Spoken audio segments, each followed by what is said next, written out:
can just tell based on what you say and your moral compass, it's beautiful, and I know that that is what you apply in everyday life to everything. So, yes. Thanks, Emma. Don't you know that you're a fact? 'Cause I'm a fact, and we're a fact, and that's a fact. So obviously we're going into like general discussion now, but there was something that someone said earlier about, I think it was you, Emma, that said 80% corporate and 20% creative. And we had this conversation on a previous That's a Fact about, you know, how corporate we need to be and how creative we need to be. It's like everything you're saying, Emma, is like going hand in hand, because you also mentioned about being this mystical being whenever a woman comes onto the film industry platform or the creative platform. And it goes hand in hand, because it's like, okay, you expect this person to be this hippie child, but they're also supposed to be businesswomen or business people. And I find it also interesting in film and film composition, because it's like, how do you advocate for yourself, but at the same time explore your creativity? It's a huge balance, and I don't know how you guys cope with that. I think one of the biggest struggles for me was, because it's a male-dominated space, I feel this constant need to like fit into the boys' club. Do you know what I mean? Like minimize my femininity. To, you know, I feel this constant need to prove that I can take part in the banter and all that, which is not a pleasant thing to do all the time, because, you know, it's like sometimes you just want to be yourself and feel like you're safe to cry if you need to, or to admit that you're struggling. But I feel this constant sense of needing to prove myself, needing to prove that I can carry all the heavy equipment, that I'm willing to work like harder than anyone else, just because I feel like I don't know why it's kind of been drilled into my head that I can't be associated with the word sweet or soft or any of that, which is what I actually am.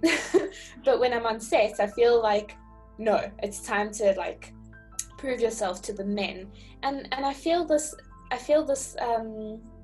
what's the word, there's like, it's a fracture between these two kind of worlds that I straddle. And so I guess that is the idea of like, how businesswoman-y do you have to be, and how creative can you allow yourself.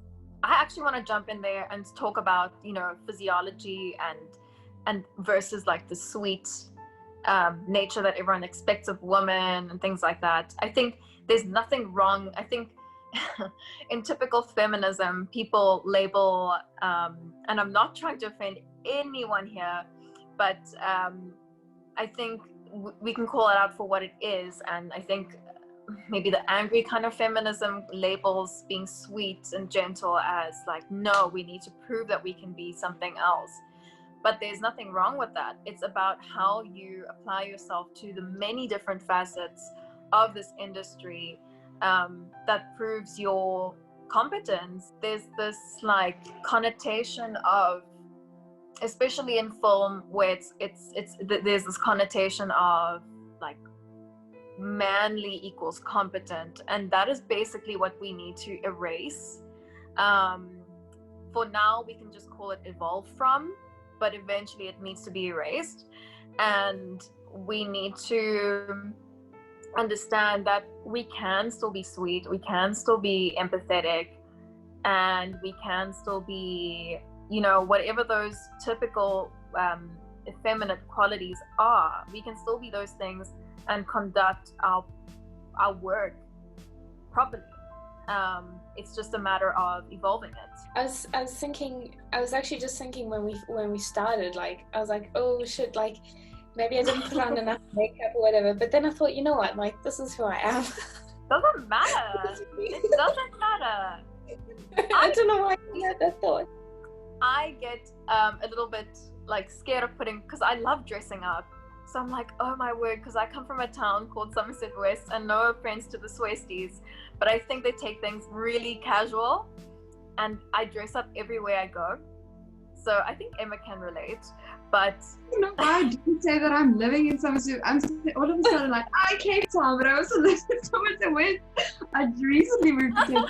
But I totally agree with you. You either have to look like you've been wearing the same outfit for 20 years, or wear a different outfit that you've been wearing the other second day for 20 years. I don't even know. Or pajamas. Yeah. So like, I always tell people, oh my gosh, I'm so excited to come to Cape Town because now I can be like normal like you guys. But yeah, so I've been brought up with this thing of like, no, don't wear too much makeup, or don't wear too many accessories or things like that. And this is those boundaries that I spoke about earlier. It's like, don't be too this, don't be too that. And in some ways, I think I built these boundaries up in my own mind, but at the same time, I do think there are like normalities around that kind of help you get there. So yeah, again, this expression thing. Yeah, and I just want everyone to express themselves. Express yourself. I do want to say, going back to the 20% corporate, 80% creativity, 20% corporate type of thing, or vice versa. Like, to what extent do you do that? And when Tessa was also talking about, how you almost need to be part of the boy club, I must say I kind of relate to it in a sense of this is what was very interesting. When I lived in this hotel room for a year, and I thought I was gonna go mad at a stage. Once you're 6 months in and you're still in the same room, still hearing the same aircon, you lose it.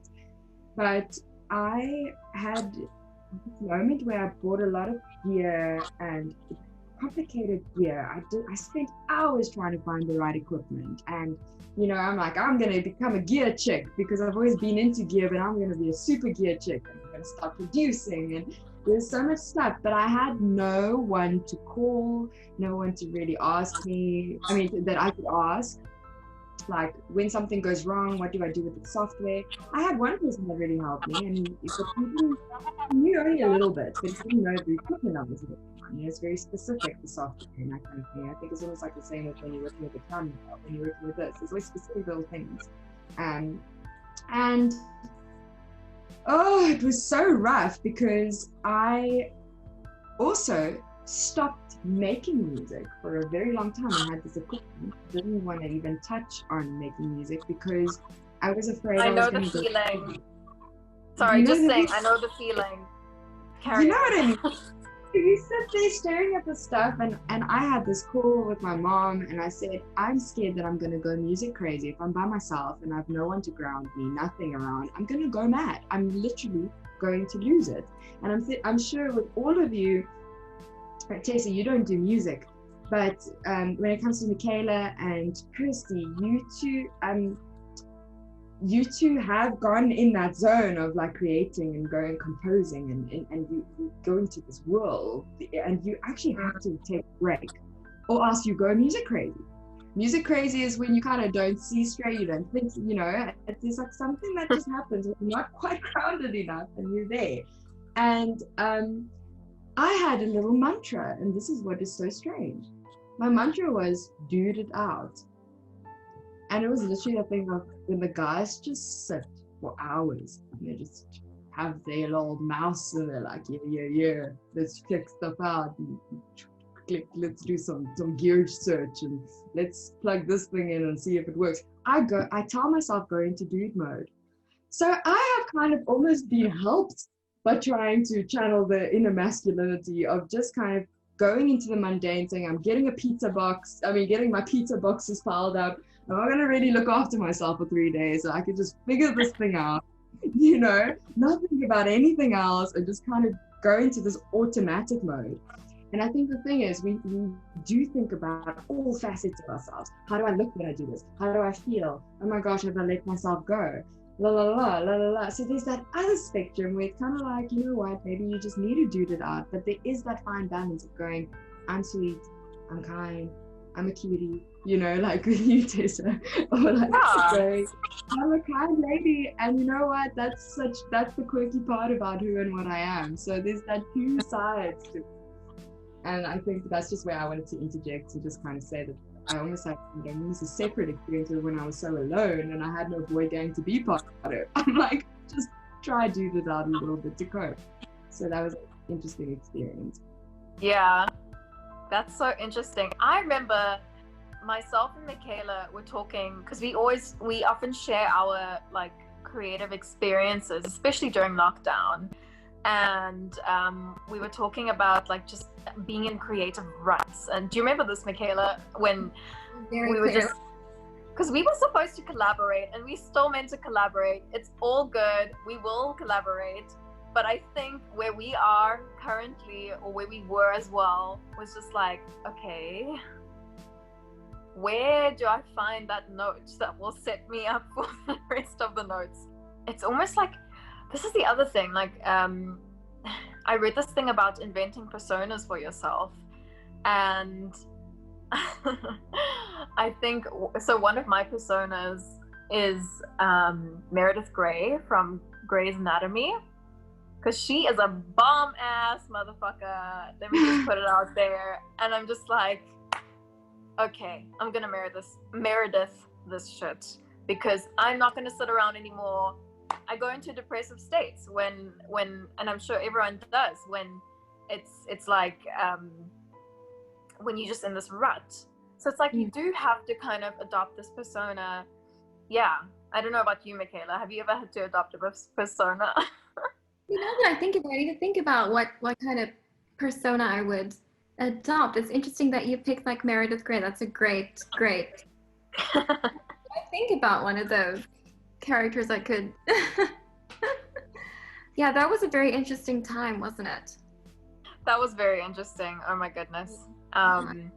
But I think we've evolved. I think I'm using that word so much in this episode, but it's a balance between where you've come from and where you're going. Yeah, the journey is the destination, as someone told me just recently. What an incredible journey. What an incredible journey this was, actually. Yeah, this is amazing. And that's such a good saying, that the journey is the destination. That's so true. That's what life is about, the journey. Being like your like alter ego kind of person. I was thinking about who would be my person, and I would say, like, there's this girl, her name is Talila. She's like a trainer on Instagram, and I'm like following her like exercise program, and she's just like nuts. She's absolutely nuts, but I feel like she's got a tongue ring, and she's like just so spunky, and like 10 coffees in the morning, and like just so like doesn't have a filter, you know, and also doesn't know how to like make up and stuff. And I always think to myself, now I've thought to myself, like, there are different types of femininity, there's different types of being a woman, and like it's not you're either a woman or you're more of a man. Do you know what I mean? There's no like it's not one or the other. That you can love dressing up and love being like, not to say that you can't dress up and not be feminine, but like, you know, you can love all the soft things, or you can also you know, just like love flipping banging out a 5k run, and I don't know, but you can do all those things. You can be all those things, and there can be different sides of you at different times of day even. So yeah, and I really love that. And I see you, Tessa, like going on those long runs. I'm just like, oh, when am I ever gonna get there? Because I don't do that. But what a wonderful conclusion. I love this conversation, and I hope you felt inspired. Meredith Grey that shit, or Talila that shit, and just just evolve. I am living every day to the absolute fullest, and I know that what I do will have an impact in this world, and that's a fact. Your art, your voice is valid, and it is beautiful. So don't be afraid to speak up, take up space. The world needs it now more than ever. you were made for this very moment, and that's a fact. I am constantly evolving to my ultimate expression, and that expression will enable others to express, and that's a fact. I know that no matter what I do, there will always be an ear that is willing to listen. And that's a fact. Yes. Oh, girls, it was so lovely to meet all of you. I am going to go and scrub a new flat now. Thank you, guys. Yeah. Mwah, mwah, mwah. Bye-bye. Bye. Bye.